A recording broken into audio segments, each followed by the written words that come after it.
The views expressed and the opinions given by the individual host and their guests do not necessarily reflect those of Para X, its affiliates, or its sponsors.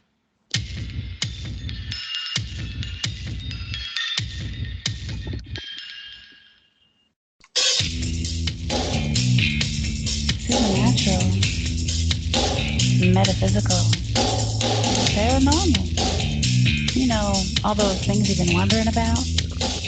Are you ready to go deeper into the realms of the unknown? I hope you've got your walking shoes on, because life is an adventure, and this is the journey. Come on, let's go.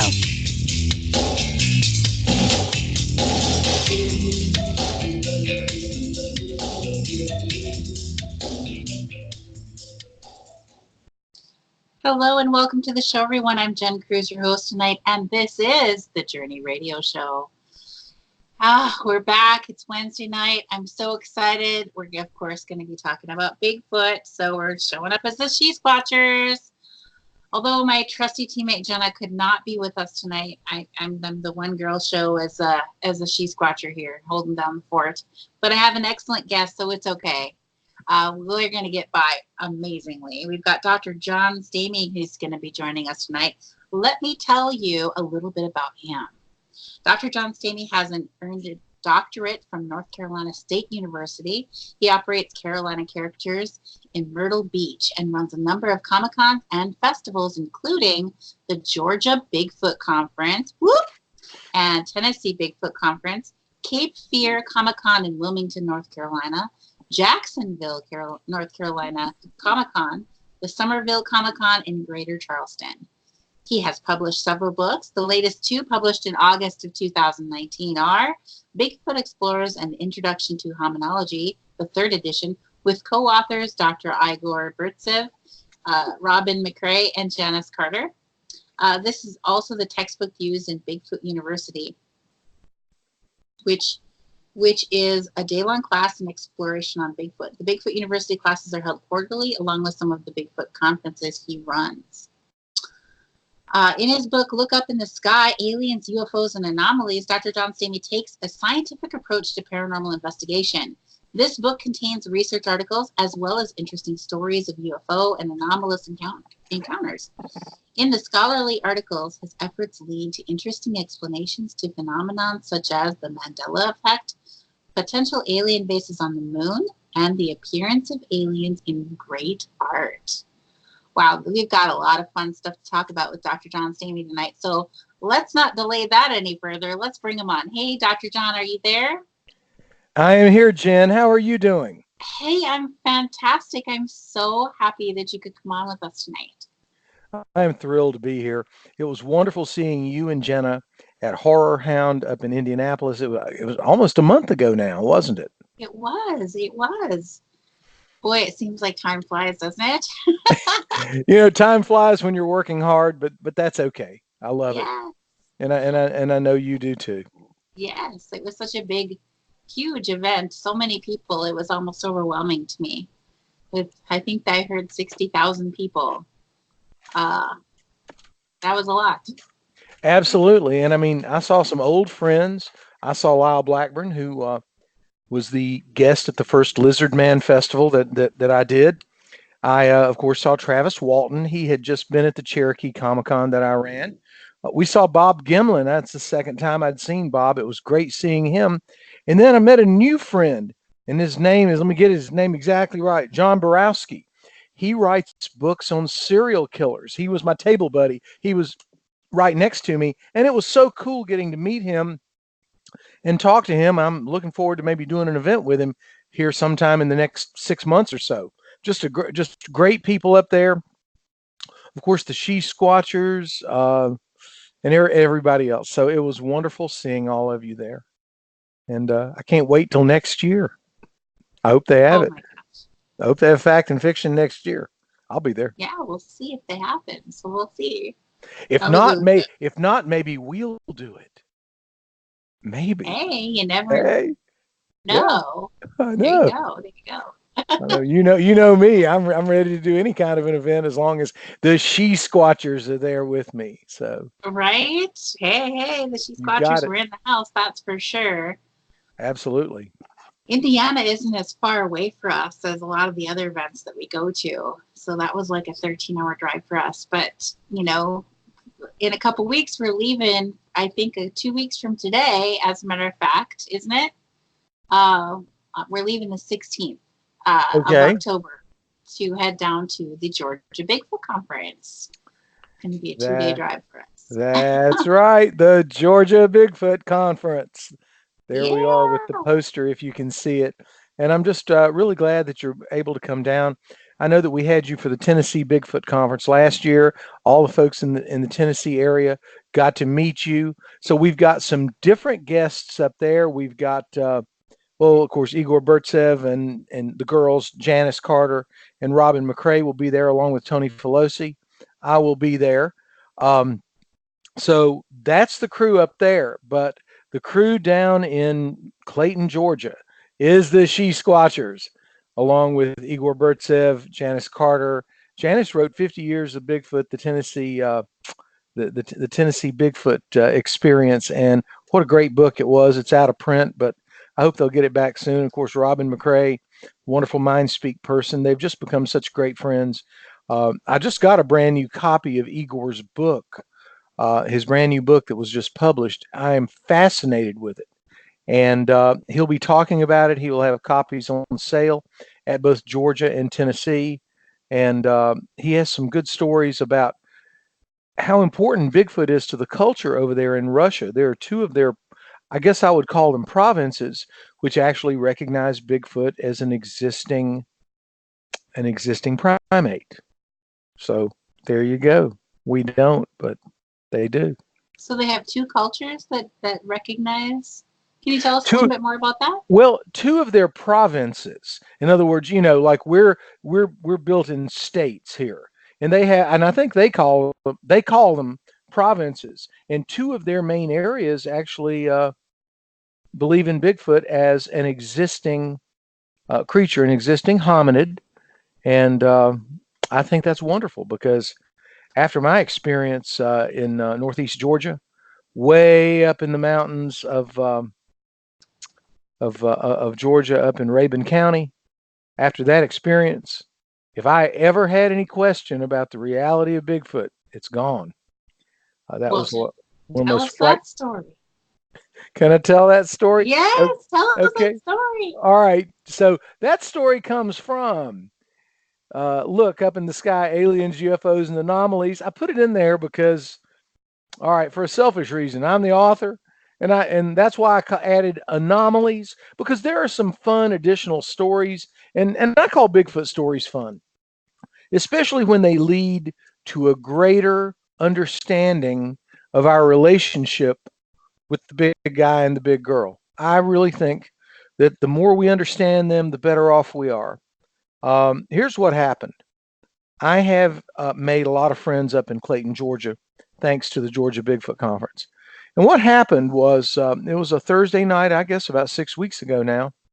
I got in late, very late. And I'm going to tell the full unabridged story because I think that's what's important. It's not about how quickly can I tell it, but I want to get all the details in. And Jen, I would like to have your commentary on it. I think it's important. So what happens, I got in about 11 o'clock. And I don't know if anyone has ever been up in Lakemont, Georgia. But when you go up in those little tiny one-lane roads in the mountains, I'll tell you what, it is spooky. There's not a lot going on out there. But I still have a cabin that I love to stay in, and I just wouldn't stay anywhere else. I'm going to be honest with you, Jen. I'm scared when I go up there. There are a lot of folks, intuitives and things, that will not go to Lakemont, Georgia. I may be scared, but I'll go anyway. I figure it's good for me. How's that? It's right? Good for me. It's good for me to be a little scared and everything. So anyway, so I drove up there. I didn't get there till 11 at night because I had so much work to do here in Myrtle Beach to get ready to leave. So I got up there. It was 11. I went down and said hello to my host and his family. They were waiting on me like good hosts do because it was an Airbnb. So I said, hey, I'm here. Let me get a glass of water and I'm heading on up to the cabin. And they said, great, thanks. We're glad you're here. So I went back to my car. I pulled out my bag, my briefcase, a few things, and lugged them over to the cabin. Threw them on the floor, closed the door, locked it. Well, not much of a lock. It's a rubber strap with a hook. So that's what we have up there. But as my host said, John, there's not a lot of people coming up here, so I don't think you have to worry too much. And if you do, well, our dogs will hear them, and they'll come out barking, and they'll be scared to death of those dogs. And I thought to myself, those wonderful, kind little dogs, they'll jump on, they'll lick you to death. That's how tough they are. But I guess they do sound kind of scary, up there in the night in the dark in Lakemont, Georgia, in the middle of the forest. So anyway, I threw everything on the floor, and I sat down. I kind of sat down with a bang on the bed. I said, oh, thank God I'm here. And so I'm just sitting there trying to catch my breath. And all of a sudden I heard something on the left, outside of the left-hand wall of the cabin. The cabin, it's sturdy, but it's basically plywood. 4 sides of plywood, some paint, and it's a nice place to stay. So I heard some rustling around out there, and I figured it was either a squirrel or a fox. That was my best estimate. But it was a little interesting that the dogs didn't come out, because I mean normally those dogs will, they'll come barreling out that back door if anything happens. I said, well, whatever. So I heard a little rustling. So I sat there just trying to take some deep breaths. I was really tired. Then all of a sudden, something slammed into the left-hand wall of that cabin so hard. I'd gone through a mini earthquake in my hometown of Morganton about, when I was a kid, when I was in the 5th or 6th grade, and I was so scared. My parents were gone that night. They had meetings and things. I called my grandmother. She said, yeah, I felt it up here. I knew what a mini earthquake was. And not only did the cabin shake, but the furniture jumped a little bit. And I remember the bed, it jumped up a little bit and came down. And I said, this can't be happening to me. Now, this is just ridiculous. And I waited not very long, and all of a sudden, I heard footsteps from that left side of the cabin in the middle of the left side, walking up to the corner and coming around toward the front. There were 6 steps. Now, you know what a dog is, what a dog sounds like when it's walking around in the leaves. A dog has a paw, which is, fairly small. It's a dog or it's a squirrel or whatever, or a fox. This was not like that. I could hear the depression of the heel followed by the toe. And it wasn't like ours. Jen, our feet are like 8, 9, 10, 11 inches long. This was the distance between the heel and the toe coming down was much longer than any 11 inches, 10 inches. It really was. And I knew exactly who was out there. Went to the corner, came right at a window. Now the window has these slatted blinds and it was a moonlit night. I mean, you could see a little bit through them, and I saw a form probably up to about here. The top of that window was probably about 7 feet. And I just said, is this really going to happen to me? I mean, that door, a 4-year-old with a BB gun could open that door. You know what I mean, Jen? And I said, this is not going to happen to me. I mean, Bigfoot's going to walk in on me, and what am I going to do? I'm going to say, hey, what's up? I don't know. What else am I going to say? I was petrified. So I heard 6 steps, and then everything stopped. All I could hear were the crickets. That was the most frightened I've ever been in my life. So I mean, it was there. The 6 steps came up to the cabin, but you didn't hear it leave? Or were the 6 steps including it? No, I did not hear it leaving. There were about 3 steps up to the corner, and then about 3 steps coming toward the front door of the cabin. And then everything went silent.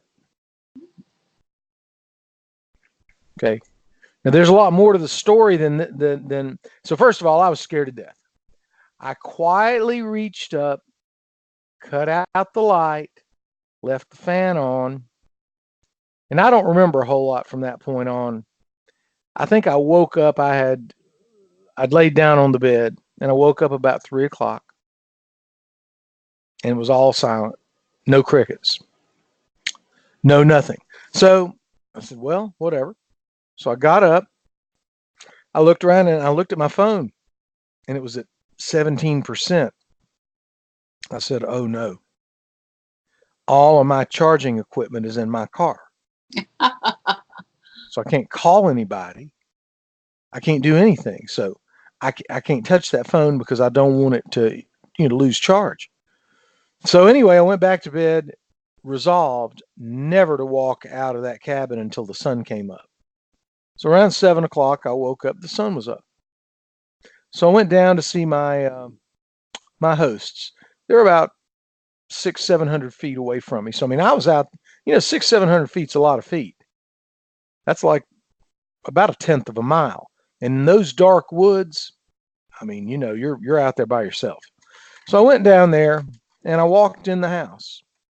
And usually they're up about 7 o'clock. There's 3 kids in the house, and the kids have to go to school. School's probably about 2 or 3 miles away. So they all jump in the SUV, and my buddy sends them takes them to school.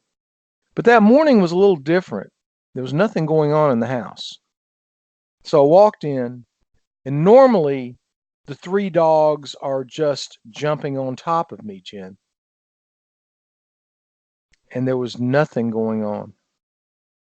So I said, hey, good morning. How's everybody? And my host walks out of the bedroom. He said, oh, we're doing pretty good. We slept really well last night. Don't remember a thing. And then here came Chief, the middle of the 3 dogs, absolutely the one that's going to bark the loudest. He came walking out looking like someone had hit him.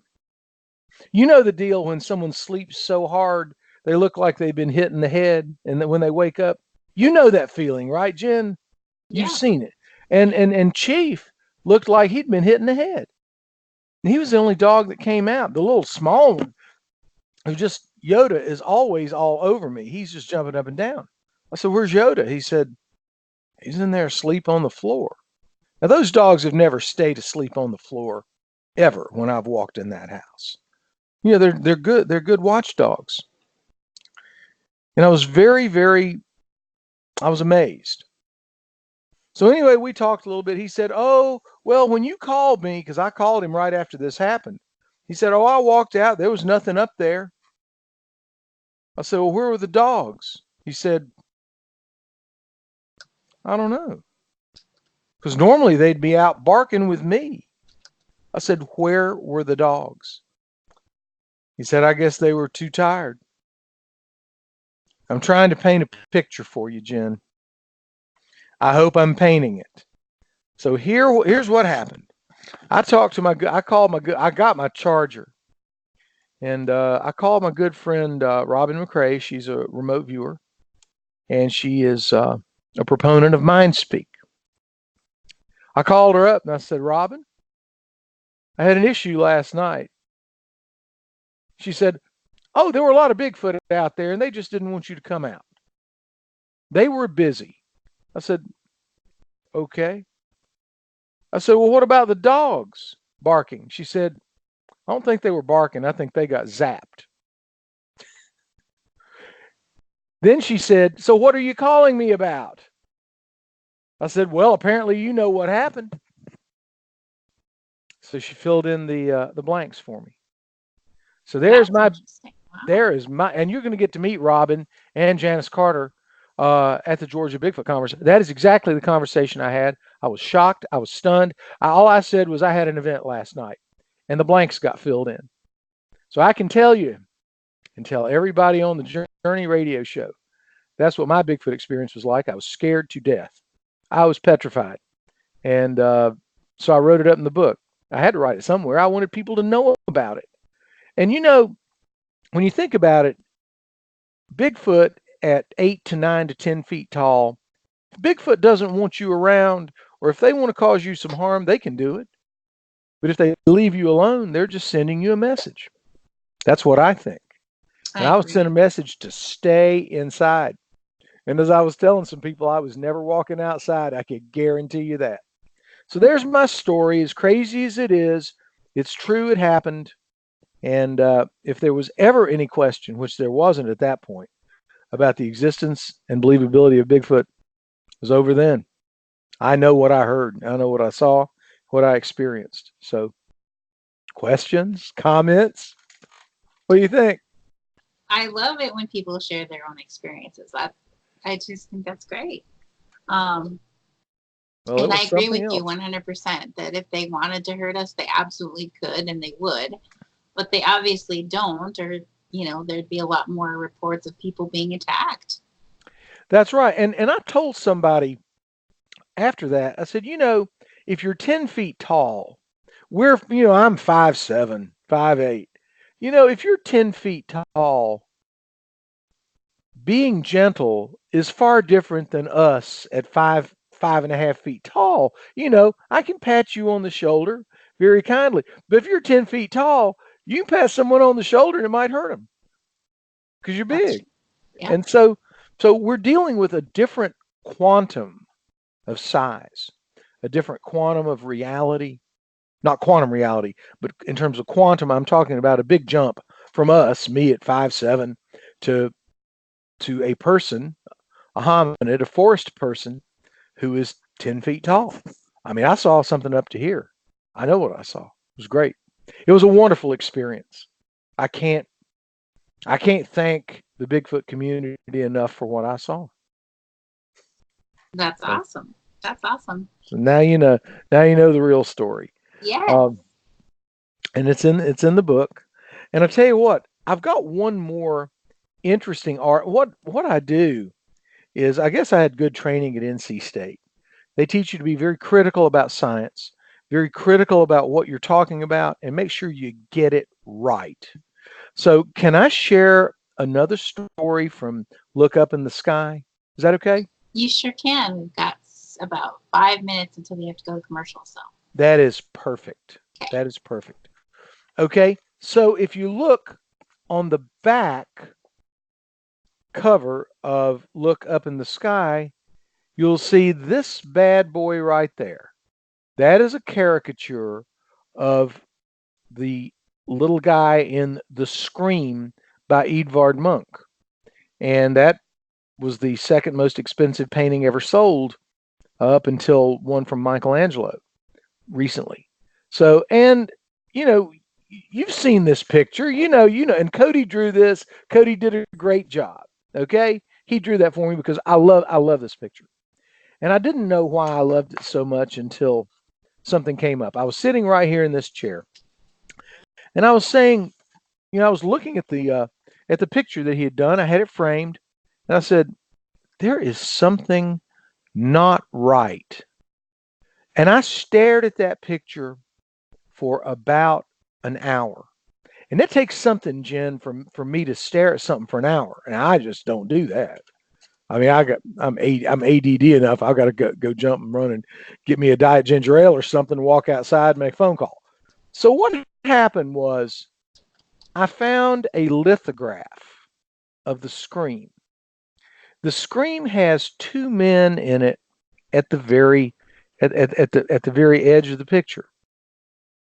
And I said, this dude, I'm going to call him Ed, the little guy in the front of the Scream.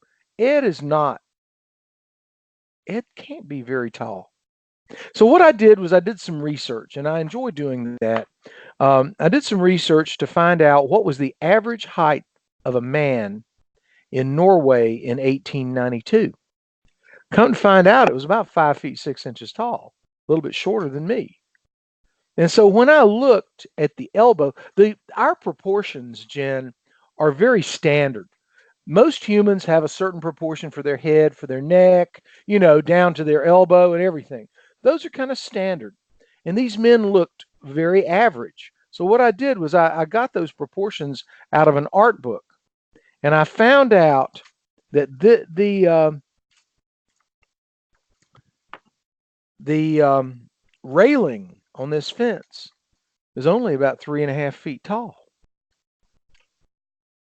And then when you add the standard proportions of a human, little Ed here is only about 4 feet 5 inches tall. And little Ed is a gray. This is not a human. It just doesn't look like a human. And so that's what I think. That's in the book. I believe I'm the first person to notice that. And I think it's important that one of the most famous paintings in the world, actually there were 4 copies of this, plus probably about 20 lithographs. But I think it's a gray, and he's the right height. So there you go. I hope I got that. I hope I got. Yeah, I hope I got it in. Absolutely. Well, I tell you what, I'm going to send you a copy of the book, and I'm going to let you read the article because I give all the measurements. Okay? Yeah, I would love to see. I'd love to read your book. I'll do it. I'll send you a copy.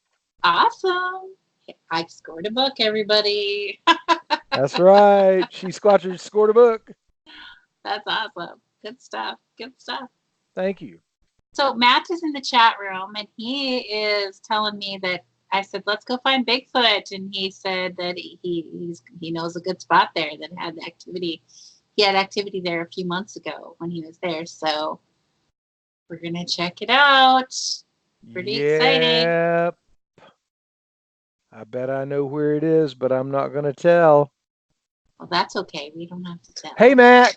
Tell Matt I said hello. Oh, he can hear you. He can hear me. Hey, Matt, it's always good. I'm so glad when you're around. It's great. So yeah.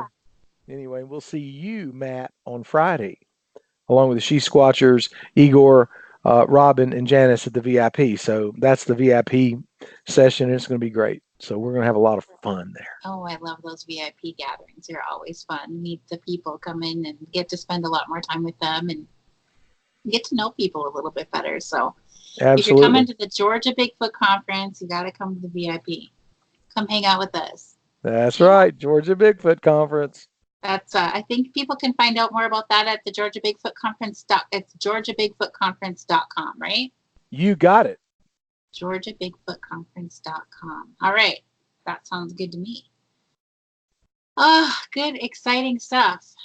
So what are the dates of the conference, Dr. John? Okay, the VIP session is Friday, October the 18th. And then the conference is the 19th and the 20th of October. Now, there is a conference. There are speakers both days. SheSquatchers will be talking both Saturday and Sunday morning. And then we'll go out for the Bigfoot expedition that afternoon. And everybody who signs up, well, what are they going to get?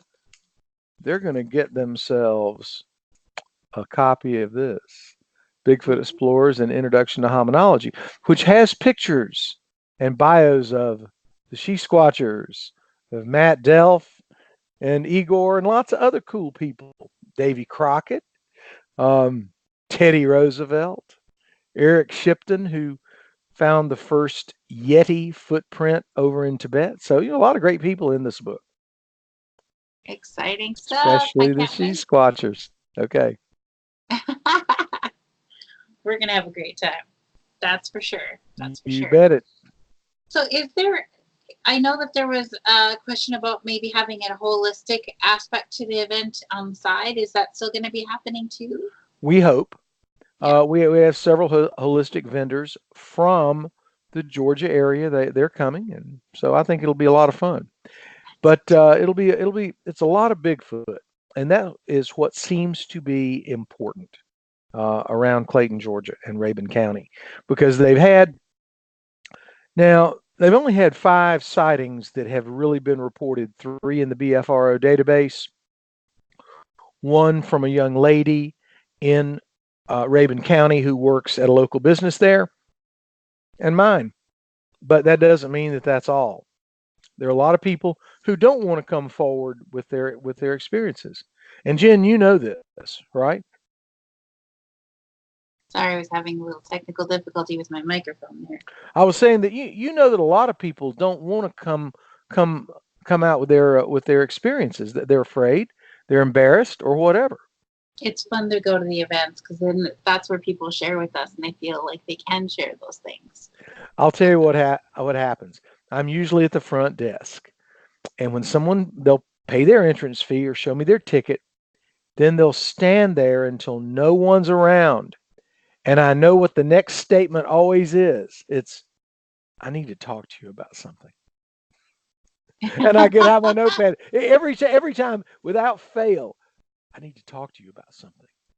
Yep. And I know what it's going to be. And up in Kingsport, Tennessee, I had a guy tell me that there's kind of a standard DUI attorney that is on all the billboards in a community, right? Right. This was that guy. He's an attorney. And he told me about a sighting of the lizard man up there in Kingsport, Tennessee. And he drew the exact footprint of a lizard man for me. Oh, that's really cool. It's amazing. And his fiance was there, and she said, I was there. This is for real. And we talked for a while, and I was going to get his story, and then he somehow managed not to answer my phone calls anymore. I guess, no. A lot of people are like that. I hope you'll come to the Tennessee Bigfoot Conference, and we'll talk a little bit, because I'd like to hear his story. Yes. These stories are real. I've had my experience. I've had my ghostly encounters. I've had 7 UFO experiences. And I mean, they are what they are. Right, Jen? Exactly right. Well, with that, we're going to have to take our commercial break. So stay tuned, everybody. We're going to be right back with some more cool stories from Dr. John Stamey. We'll be right back. Thank you. Awesome. Yay. Thank you very much. Fun stuff. Now what am I going to talk about? We'll figure something out. There's never a shortage of things to say. No, there aren't. I'm just looking around, see if. Oh. No, I don't want to talk about this. Oh. How about if I talk about the hollow moon? Oh, the hollow moon. I would love to hear the about hollow moon. That's yes. right. Oh yeah. Because this book is dedicated. Where is it? Where's my book? Come on, book. Where are you? My book is dedicated to Ingo Swann, the greatest remote viewer in history. And may I mention that? And I'll talk a little bit about the hollow moon and the remote viewing experiment that we did. And I've had 2 other remote viewers tell me a little bit about the same thing. So 1 minute. Thank you, Sarge. I'm trying to think what else I can say.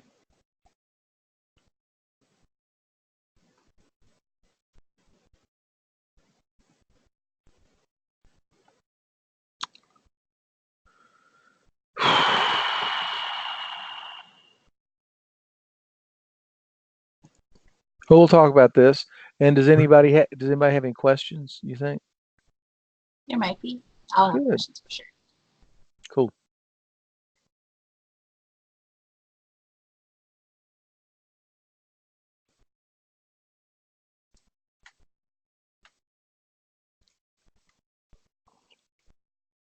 Ten.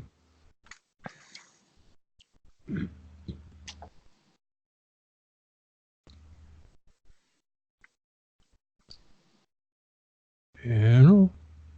Welcome back to the show, everybody. This is the Journey Radio Show, and when we're not live on the air like we are right now, you can find us at thejourneyradioshow.com.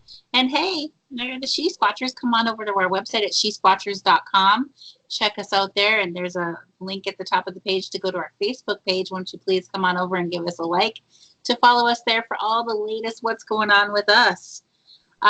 So hey, we've got Dr. John Stamey on as our special guest tonight, and we've been talking about his Bigfoot sighting, We've been talking about the Georgia Bigfoot Conference. It's just coming up in a couple weeks from now. And the She-Squatchers will be there. So come on out and see us. We're going all the way down to warm Georgia. Warm. It's warm down there. We might be getting snow up here tonight in Minnesota. So warm will be a good little break from that. That was my scream. Okay. Gotcha. Right? Yeah. Pretty shocking. It's too early for snow. If we get it before Halloween, that's just crazy. I usually think it should come right around Christmas time, and that's good. So anyway, we've got Dr. John Stamey with us tonight, and I was going to ask you, can you tell us a little bit more about your new book? What is it? Look Up in the Sky? Look Up in the Sky. First of all, Jen, I'm going to ask you, can you recognize where the title comes from? Well, please tell me. Well, because I run comicons and I love them. That's the opening line to the original Superman starring George Reeve. Look up in the sky. It's a bird. It is, and I really like that. And in fact, I've got a new Comic-Con in Raleigh coming up in February, and it's going to be called the Metro Comic-Con in honor of Metropolis. I guess you can tell I'm a Superman fan, right? I see that. That's right. Cool. Superman was great. Superman was tough. And so was Batman. Batman was pretty cool too. He really was. I just love the old superheroes. And of course, my favorite female superhero is none other. Can you guess who my favorite female superhero is? My favorite is Wonder Woman. My favorite superheroine is Catwoman. She was actually a good girl. And she was played by two of the greatest actresses in history, Eartha Kitt and Julie Newmar. And I mean, what more can you say? And of course, Halle Berry played Catwoman. I mean, we got great actors and actresses playing these roles. Yeah, I've got one more story I want to share with you from Look Up in the Sky. It's a combination of two of the scientific articles that I wrote. You've got a bucket list, don't you, Jen? You know what you want to do before it's over, right? Oh, there's way too many things that I want to do in my life to probably ever do them all. Right. Well, maybe 10 years ago, one of my bucket list items was, oddly enough, to have breakfast with Joe McMoneagle and Dr. Sally Ryan Feather. Dr. Sally Ryan Feather, she's a good friend of mine, and her father, J.B. Ryan, started the Ryan Research Institute in Durham, and it's still there. It's going strong. They're doing great research and everything. And I always wanted to have breakfast. I don't know why, but I wanted to have breakfast with Sally Ryan Feather and Joe McMoneagle, the great remote viewer. He was one of the one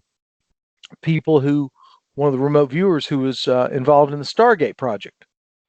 So I always wanted to, but I never told anybody that. So there had been a fundraiser on a Saturday night for the Ryan Institute. It was at the Millennium Hotel. And I said to Sally and Bill, her husband, I said, I'd be glad to buy you guys breakfast. I'd love to, just chat with you. And she said, sure, John, that's great. We'll do that. So the next morning at about 10 o'clock, 9:30, we got together in the restaurant of the Millennium Hotel. We had a little bit of toast and some coffee and some orange juice. And Bill piped up and said, look, I've got to go to church. I'm an usher and I got to go. So John, you and Sally enjoy talking a little bit. I said, great. Always love talking with Sally. We always have interesting conversations. So about 10 minutes later, I looked over there and there was Joe McMoneagle walking over to our table. And he sat down and Sally said, well, you know Joe, don't you? I said, and I looked at Joe, I said, well, yeah, after last night I do. And Joe laughed. That's a story I'll tell at the end. Joe showed me that he really is a remote viewer. And he showed me that he can do things that other people can't, without a doubt.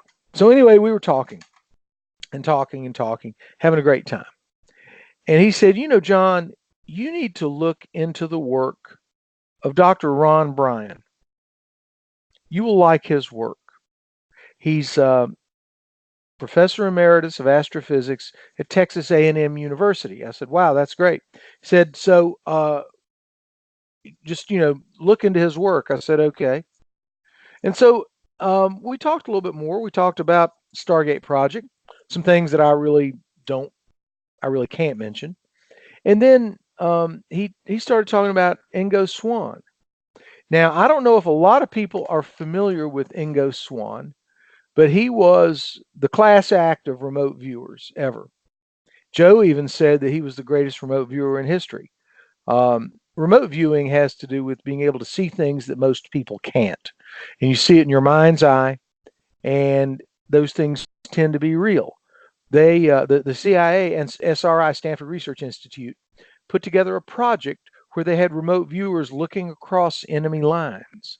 This started in the after the Cold War, but the Cold War's been going on, hasn't stopped. I mean, the press says it stopped, but it hasn't. So anyway, they were looking across enemy lines and trying to determine what was going on. Now, I've learned one thing, Jen. I've learned that when the government says a project's not working, that means they want to claim to shut it down and keep on doing it. I've just learned that. That's just the way it is. So it turned out that's what they did with the Stargate project. They closed it down. It wasn't working.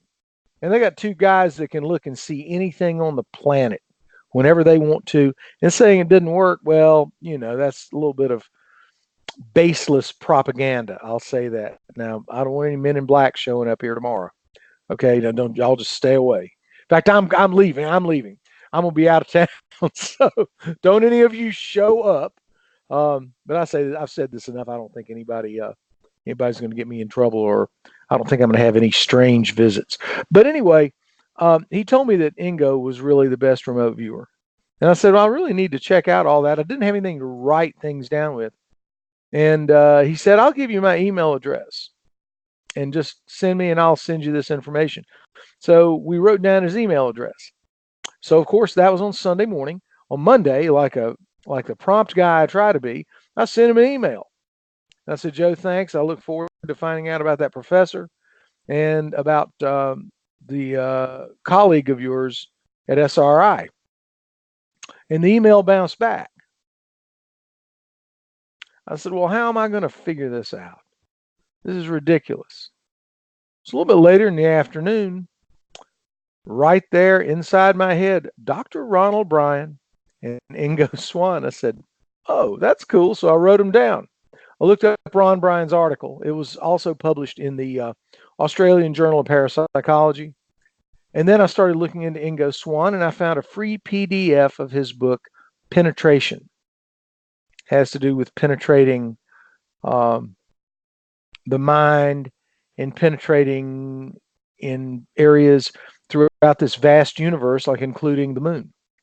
Because Ingo Swann did some remote viewing of the moon. What Ingo found out in that book, and I love the book, it's available as a free PDF. It has the markup, some of the markup on it where he had made some changes. But it talks about what he saw on the moon. And so what I did, I said, I want to do an experiment. I know several remote viewers. And I think at that point when I was doing this experiment, I think you were not feeling, I didn't tell you why I called you, but I just called to see how you were doing. You said, well, I'm not feeling good, John, and this and this and this. I said, okay, well, I hope you feel better. And so I called another remote viewer and I said, could you help me look at something? Because I know, if I'm not mistaken, when you do remote viewing, you have to be feeling healthy and good, right, Jen? When I'm doing anything like that, I like to feel healthy. Yeah, for sure. Yeah, because you just can't. Yeah. So I called another remote viewer and I said, here's what I'd like to do. I'm going to do this the way Ron Bryan did remote viewing experiences with Joe McMoneagle. Basically, he wrote them down. Now, they put them in an envelope. But I said, I don't really have time to do that. I want to get this book out. So I'm going to text you a question. And it'll be about 3 o'clock when I text it to you. And I want to call you at 6 o'clock. And the question was, what do you see on the moon? What's there? And that was the question. So at 6 o'clock, I called. I said, all right, what do you see? I said, have you ever looked at the moon? The answer was no. I never thought to. And I hadn't talked about anything that I'd read in Ingo Swann's book. So here's what I was told.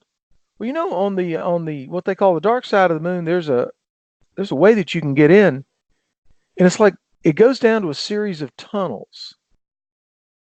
And inside those tunnels are like large areas where they have cities. And there are a lot of people down there. It's like they're bases. They're space stations. I said, really? Now, the whole moon's not hollow, but there are these large caverns there. And the people are very quiet and they're very sad. They don't seem to be very happy. But they seem to be watching us with all of their technology.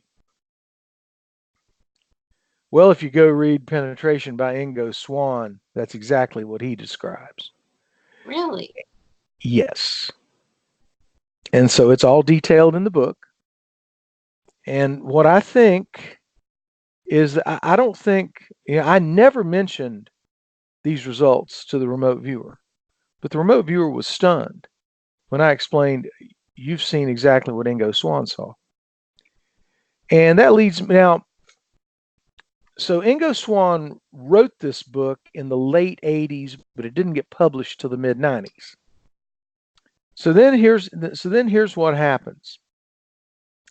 In 2007, we were able, because we had satellites around the moon, and you know that, we know we're watching the moon, and we were able to shoot some, I guess it was radar, down into some of these holes.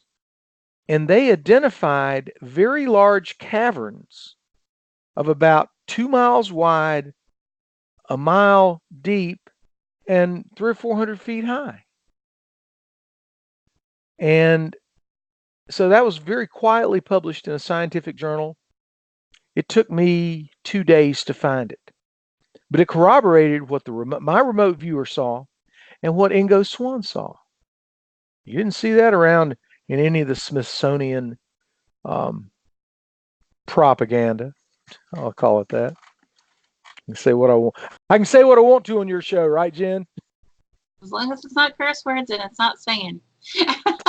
Well, as I said, I'll call it Smithsonian propaganda. I can say that. And a lot of people don't talk about some of the results that we have coming out, but it was amazing. Real science, or National Science Foundation science, and NASA found out what Ingo Swann wrote about in the late 80s and what my remote viewer probably 6 months ago told me. So there you go. It seems as though the longer we go, the more of these so-called conspiracy theories seem to be proven true. And people don't want to talk about them. Well, I do. I think they're great. I think they're wonderful. So that's chapter 3 in Look Up in the Sky, and a lot of the details are in there. So there you go. That's pretty cool. That kind of goes along with the story, and I wish I could tell you where I heard the story, but I'm pretty sure that it was on Ancient Aliens on TV on the History Channel. Okay. Something about something hit the moon and it rung like a bell. Oh yeah. What happened was they were trying to give the guys down in Houston at NASA, at Science Central Station of America, they were trying to give them some seismic readings so they could learn a little bit about the moon. And so they jettisoned, I believe, please, if I'm wrong, it's in my book. I got the story. In fact, Ingo Swann told the story, and then the story is also in some NASA publications. But I think please, if I'm wrong, I'm sorry, but it was like Apollo 12. They jettisoned the landing module, and the moon rang like a gong. So the next trip up, they jettisoned that pod higher, and the moon rang like a bell for about 3 hours. Now, please don't treat us like a bunch of dummies. They have uncovered that there must be some type of a sphere underneath the surface of the moon that has to be metallic, because only metal would ring, I believe. Now, there's something else about the surface of the moon. Ingo Swann talks about this. This was in the late 80s. He said, why are all the craters extremely, extremely shallow? There are no deep craters. We have, Jen, as you know, we have a few deep craters here on Earth. There's one in Arizona. It's like half a mile deep. Now, if the moon's been pelted by meteors for all these years, why is the maximum depth about 50 feet? Let's explain that. In the book, I've got all these listed. And it's like, well, how do you explain this? And you can't. I mean, reasonable people cannot explain this to me. I mean, I may be a computer scientist, but I'm enough of a scientist to know that I need to have better explanation than I'm getting. So there you go. I'm glad you brought up that point. It's pretty neat. Tell me, how can people find your books if they want to order it? Just go to Google, hit Amazon.com, and type in John Stamey. That's all you have to do. John Stamey, Stamey, everybody. That's right. And you'll see the two newest books, one on top of each other. They're both available for Kindle, and the Look Up in the Sky is available as a paperback. Bring it to me at an event, and I'll sign it for you. Or you can come see me at an event, and I'll be glad to get you a copy and sign it. I've sold a lot of them. I've sold over 100 so far in the last 2.5 months. I feel pretty happy about that. And got another big box of books coming from Amazon, and we'll be selling those at the next events. And you got copies of Introduction to Hominology, so you'll be selling that. I'll be selling the Look Up in the Sky at Georgia and at Tennessee, and I hope people will enjoy it. They'll like it. I talk to them about the stories, and I do appreciate getting to talk to them about those stories here with you on the one and only The Journey radio show. Hey, that's awesome, Dr. John. So please tell us about the upcoming events that you've got going on. You've got the Georgia Bigfoot Conference in a couple of weeks in Clayton, Georgia. That's right. And then the next week, we have the Tennessee Bigfoot Conference in Kingsport, Tennessee, up at Bays Mountain Park. You remember that? It was beautiful. They had that zip line, and you guys had, and the She-Squatchers had a great time doing that. After that comes, let's see, a bunch of events where I'll be appearing but won't be running. And then the first weekend in December is the second International Krampus Festival in Summerville, South Carolina, which is Greater Charleston, followed the next day by the Summerville Comicon. That's going to be a blast. It's going to be a lot of fun. Summerville is gigantic. It's big. It's just about bigger than Charleston. Charleston can only grow so much because it's on an island. Summerville is huge, and a lot of folks there are looking forward to the Summerville Comicon.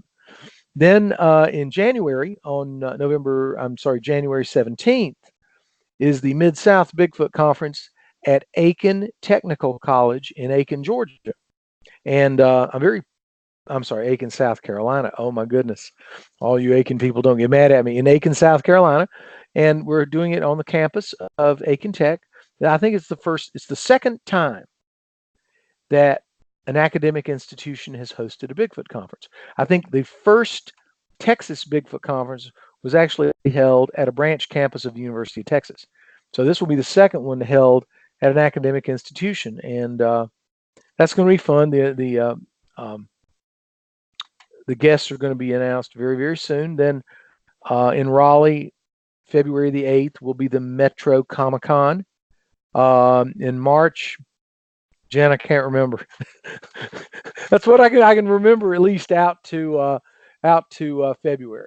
So okay, that's good. Yeah, that's the best I can do right now.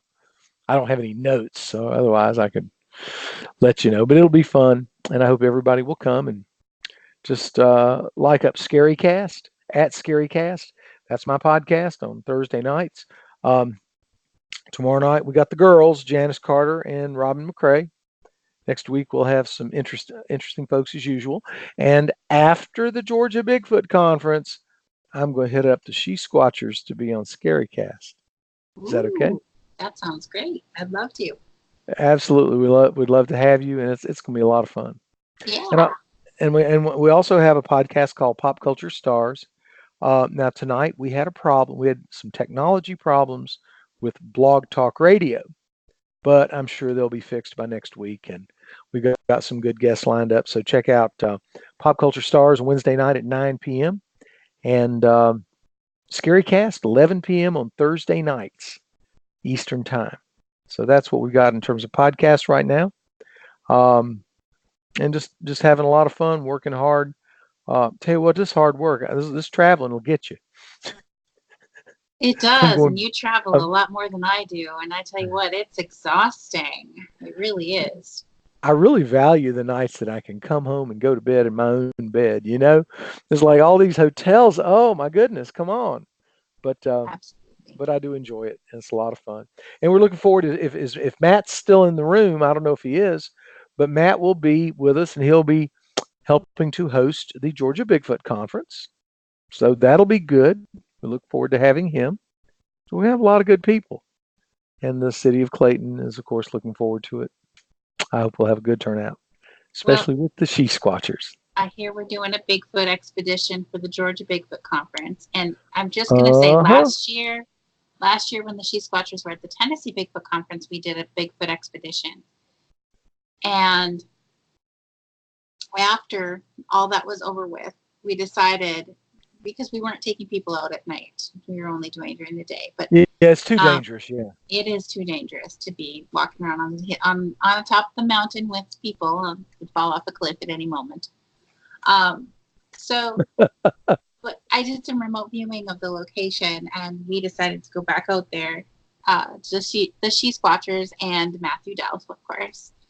And we caught some really awesome footage on the thermal camera that night. So everybody go to our YouTube channel at SheSquatchers Official and look up the Tennessee Bigfoot Expedition video, and you'll see the thermal footage that we found that we got that night for the Tennessee Bigfoot Expedition. So you got to go check that out. That's really good stuff. Really exciting, because it truly does look like a Sasquatch sitting there doing something. So go check that out. Absolutely. So when Matt's in the chat room tonight, I said, he said that he knows a good spot to go in Georgia. And I'm like, well, if they're there, we should be able to find them. So we're excited. I'm excited. I bet you will. Yeah. A lot of people are zeroing in on that one particular area. We'll just keep it between ourselves. I don't know the area. I don't know the area yet, so I don't even know where we're going. Matthew's got it all figured out, so we're good. That's great. Yeah. That's great. And so it's always a lot of fun talking with you, and it's always good seeing you folks at events. And I'm sure we'll after the Georgia Bigfoot Conference, I'm sure we'll run into each other somewhere during the summer, because the summer's upon us almost. We're all getting dates booked for the summer, right? Yes. Yeah. And I'm looking forward to it. Thank you for coming on the show tonight. Everybody check out GeorgiaBigfootConference.com. She-Squatchers will be there in a couple weeks. Come out to see us.